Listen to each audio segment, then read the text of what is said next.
নমস্কার সনাতনী বন্ধুরা, চলে আসলাম আপনাদের মাঝে আরও একটি সনাতনী ভিডিও নিয়ে। গতকাল 26শে মার্চ ছিল লাঙ্গলবন্দর অষ্টমী পূর্ণ স্নান।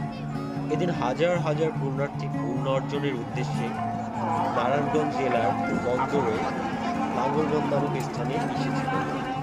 কথিত আছে এই স্থানে স্নান করলে পুণ্য লাভ হয় এবং পাপ মোচন হয়।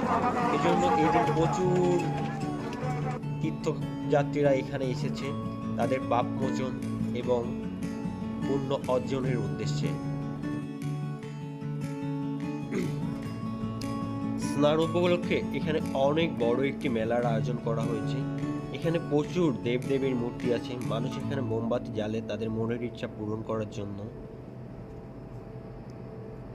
রুদ্রাক্ষের মালাও আছে এখানে। আমি জানি না এইটা কেন হয়,